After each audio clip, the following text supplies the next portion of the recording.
Hi, Gilly. Thanks for joining me this afternoon. Hello, thank you for inviting me. Oh, it's a real pleasure. I've put something slightly science fiction looking in the background in honour of you and your very kind gifts of the Harvey Duckman books, which I'm really, really looking forward to tucking into. It's going to be my New Year's treat to myself. Is going to find a little time to read, and that's my first port of call. So can you please introduce yourself and tell everyone a bit about your involvement with the creative arts? Okay, I'm Gilly Hatton. I write as C.G. Hatton. I write science fiction. I also am a partner at Six Element Publishing. So I sort of do both. And we work with, so as a writer, I love writing science fiction. I've got 8 books out. I'm writing the 9th in a big series of action adventure sci-fi novels set far future, across the galaxy, big galactic war, and but as well as that, we work with a lot of writers as well. So locally, so Six Element Publishing, we work with writers across the world. So we do have a local core of writers that we work with in Teesside, but we work with writers across the UK and across the whole world. And we actually edit as well as my own series, and all the writers that we work with as Six Element Publishing, helping them to publish their own books. We also have a series called Harvey Duckman Presents, which we absolutely love. And it's a series of, it's an anthology. So it's sci-fi, fantasy, steampunk and horror short stories. There's 15 different writers in each volume, and it's a mix of the genres. And we've got 6 volumes plus 2 specials. So we brought out our 8th book just before Christmas, and it's brilliant. It's such a range of authors. Some are published writers themselves who've got novels out, and their stories give you a snippet of their world. And some are completely unpublished writers. Some of them, they've been writing for a long time, but have never crossed that line into actually publishing their work. So it's brilliant to be able to give them that experience of working with professional publisher, going through the editing process, and then actually getting out to readers and getting feedback on your work. So it's brilliant to have that whole range of writers that we're working with, and a brilliant range of stories. We love it. Absolutely fantastic, really, really important work. I'm appalled at myself that I didn't know about this publishing house until recently, because it's absolutely all of my genres. And as you say, it's such an important thing to give people that opportunity to have their first kind of experience of being published and getting feedback from their published work. And all credit to you for providing that. But I kind of get your writing as well, because that's, for me, it's overwhelming. When I was doing my MA, that's when I decided once and for all that I was never, ever going to write a novel. And the relief of that decision was just immense. It was just like, because I always thought that was when you were a writer, when you'd written a novel. So how many in your series did you say so far? There's 8. I've got 6 in the main series of big books, and then I've got a pre-series which is young adult, because when I started doing Comic Cons and whatnot with my books, a lot of people sort of would say, are they suitable for teenagers? And it's one of those things, it's like, it's science fiction. It's like when we were teenagers, there was no such thing as young adult. It was just, you just read however old you were, you picked up all the classic sci-fi. And so it's kind of like, well, yes, it is, but it's not specifically, my main series isn't specifically young adult. They're all grown-ups. There's a lot of action adventure running around shooting. But it kind of seeded that thought of, it's like, oh, especially because we have the publishing company. So I do a lot of reading into what the trends are, what makes this novel, because we do workshops as well. So we support writers.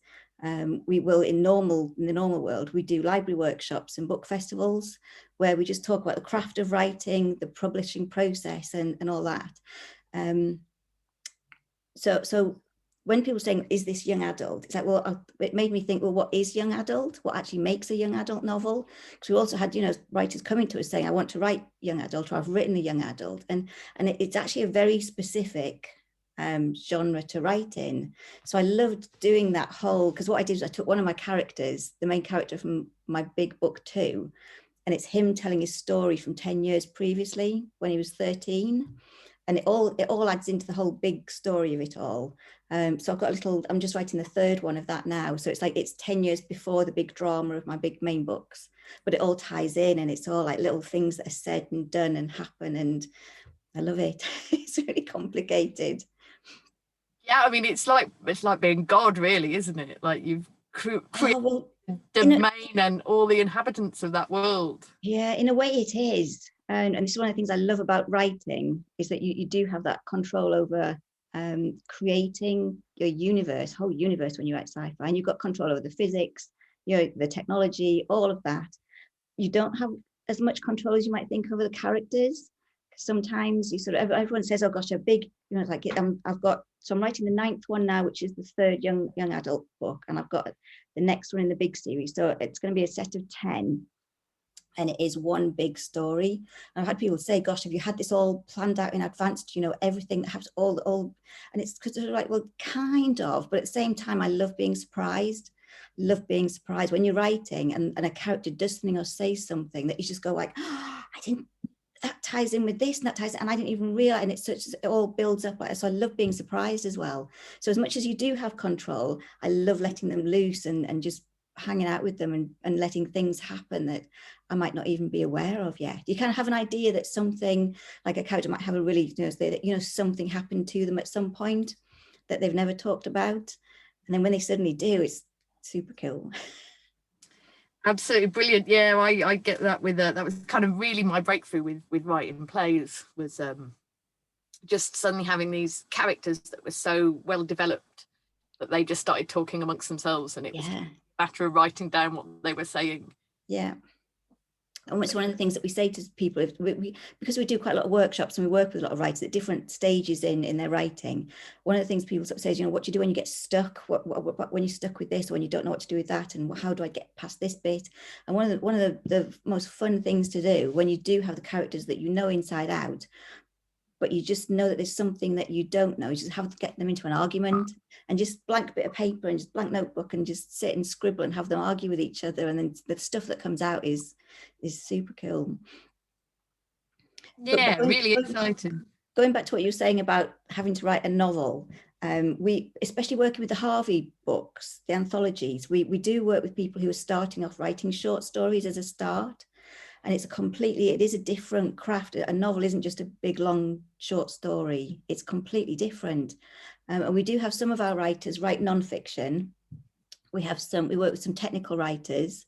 My background in writing, I did, my degree was geology. It wasn't even writing. So I did for like formal academic science writing, research papers, and it is a different mindset. But this is part of the fun of it, is you get to experiment and play, and we do have some people who you just have that story and the characters sort of ticking away, and you might not even realize that it's a novel, and it runs away with you, and you suddenly, I think you can plan to decide to make the decision that, yes, I am going to set out page 1 of a novel, and here we go.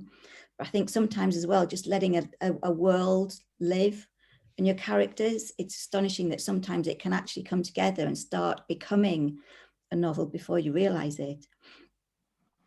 Brilliant. So how, like, can people just kind of get in touch with you? How do you find people to contribute to your document series? The biggest thing is Twitter. We do have Harvey's got his own website. We promote it on our Sixth Element website. We do have Facebook page that has information on it, but we have a very lively Twitter community of writers. So when someone becomes a Harvey, they're invited into a Twitter list, and we have a Twitter chat, and they chatter away amongst themselves. And they're all very active in promoting, especially when we've got a new volume out. We've got over 55 writers now who have all across 8 books. We're up to over 50 writers, and they do. So some are very active on Twitter, some are very active on Facebook, some don't do social media at all, which is fine. It's not a condition of becoming a Harvey, but we do find that the ones that are active on Twitter, especially when we've got a new volume coming out, all of them are very keen to promote it. Not just, you don't just promote the one you're in, it really is a community of writers who are happy for each other's successes, which is brilliant, and it's lovely. So this is how we writers do tend to find each other on Twitter, and it's kind of like, so if somebody's saying, hey, I'm writing sci-fi short stories, Harvey might tag them and go, oh, you need to send a story into Harvey, I love your stuff. And so Twitter's the big thing for us to find new writers and for people to find us. Brilliant. Yeah, that's I really love that that standpoint, and I think it's really true. I think you know, the idea that because some local writers become successful, it takes away attention, or some artist has become. I don't think it does that at all. I think that the more creative people that there are doing well and whose work is being recognised, that only helps everybody, because it builds up this idea of, you know, coming back to a scene or a place, or, you know, a publishing house because something's good. Like, if it makes you return, it doesn't make you kind of think like, you know, you don't run out of attention. It's like, yeah. I think that's a really fantastic perspective from, you know, because I think artists can be a bit territorial, or, you know, a little bit you know, thinking that people are taking attention away from them. And it's really good that you've got the yeah, it's tricky. When I started doing Comic Cons, which is, I had 3 books out, I didn't do any promotion for my own stuff until the 3rd one came out, just because I'm really shy, and it was impossible to do. And my husband actually said, right, he said, the 3rd book, you're going to launch it properly. And it happened to be, the timing was around when Sci-Fi Scarborough was planning their first event. And he said, he got in touch with the guys and he said, right, you're going to do a proper launch. So I did Scarborough, absolutely terrified, and it was brilliant. It was absolutely brilliant, but I was the only author there, and surrounded by Daleks and stormtroopers and T-shirts, memorabilia and pop figures, but I was the only writer there at their first event.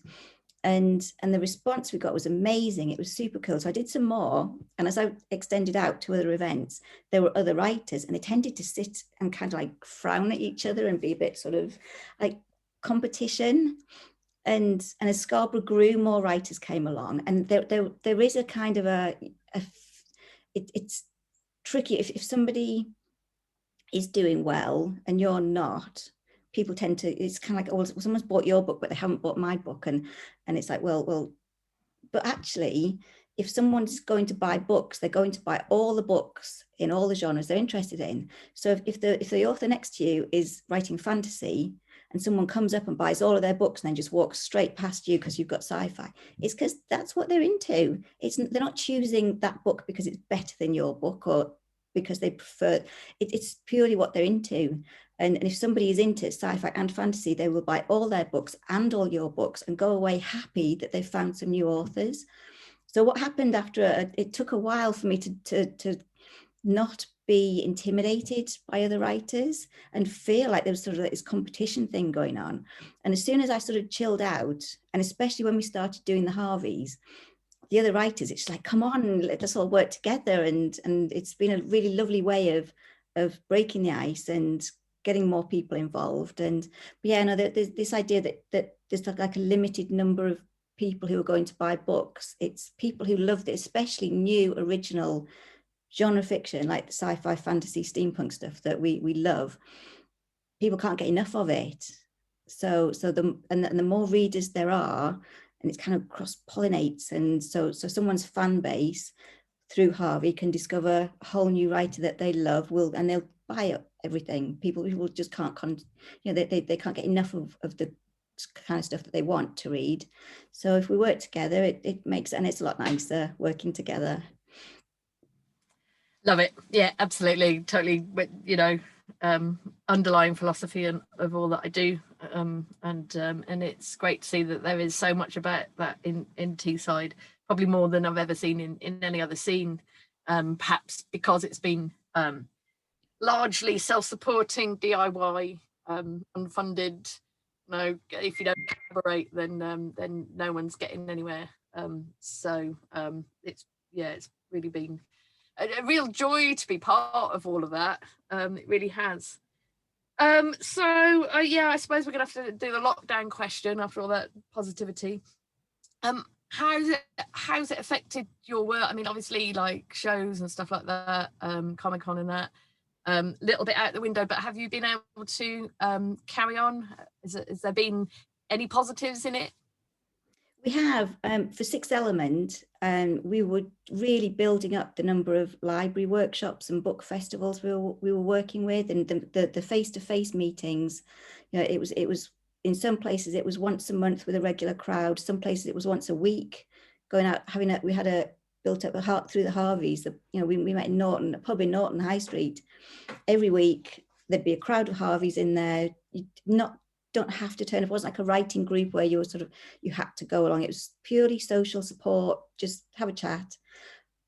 So all of that stopped. All the book festivals were cancelled. All the libraries closed overnight. So it did feel like the rug was pulled out a bit. But we work with Crossing the T's book festival, and we do their short story. We've done their short story competition for the last 3 or 4 years. And when it all stopped, we had so many people saying, oh, well, when's the deadline for the short story competition? And it's kind of like, well, everything's been cancelled. So we actually talked to the organisers, the 5 libraries who organise the book festival. And they said, well, you know what? Why don't we do the short story competition anyway? Because it's all by remote. It's all people emailing in stories. We actually switched. We did some Zoom workshops for them, and for the Write Festival as well. So we switched some of our library workshops online, and it was a bit different. I've got to say, it wasn't the same as sitting in a room full of people. And we've done some really crowded, like little library rooms, crowded with people, and the energy that you get, because we don't do PowerPoint presentations for our workshops. We just talk. I just talk, and Graham that I work with, he pitches in, and we do it, and you bounce off people there. And every talk we do is different, and we really respond to who's there in the room. So if we've got a room full of people who all want to write children's books, that's what we'll talk about for 3 hours.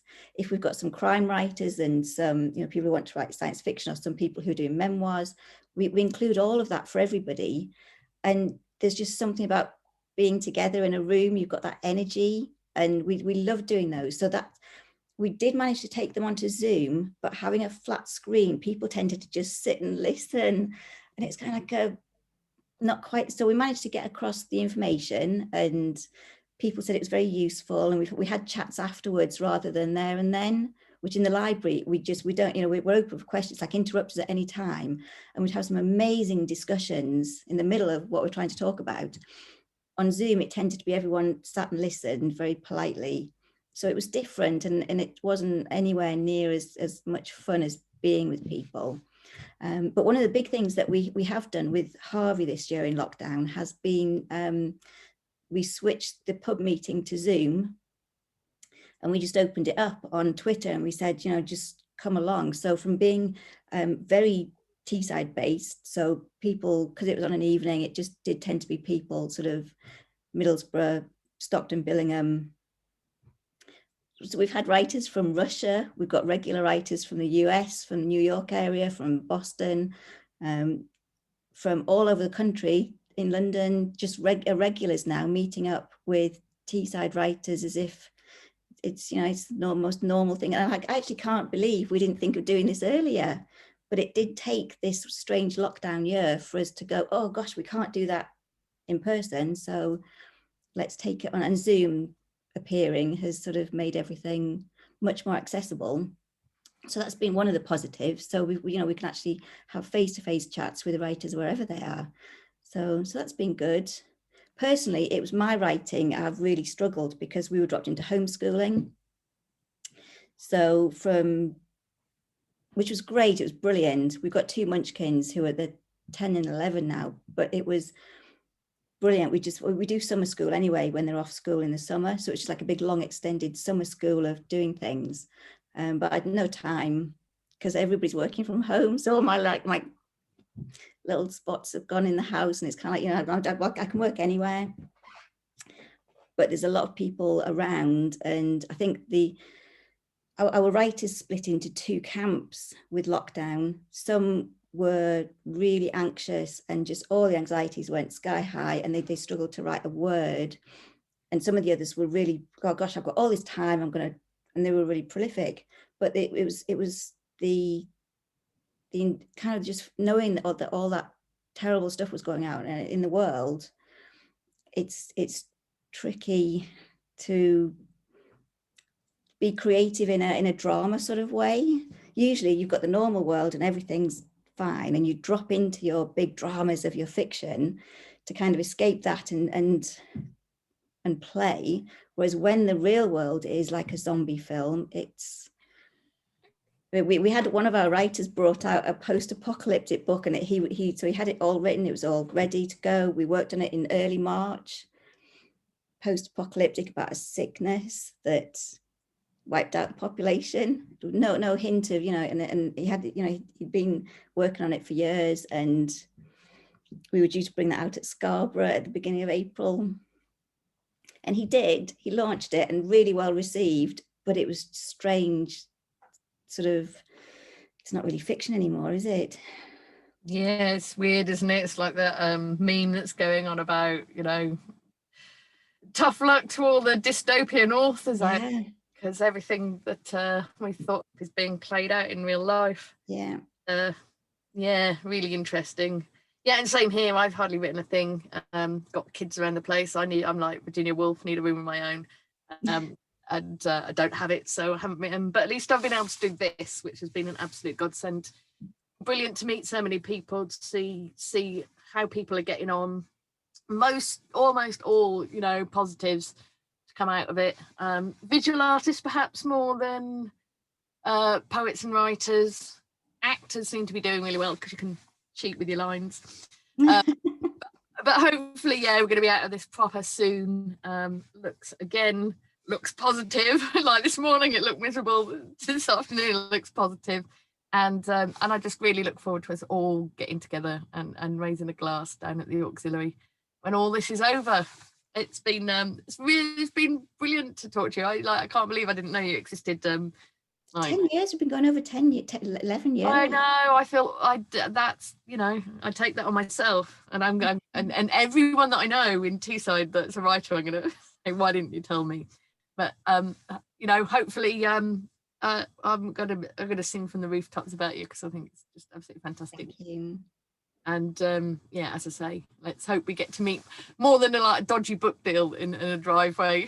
I know we did car parks as well, where you kind of you both drive up, you get box, you walk away again without too much contact.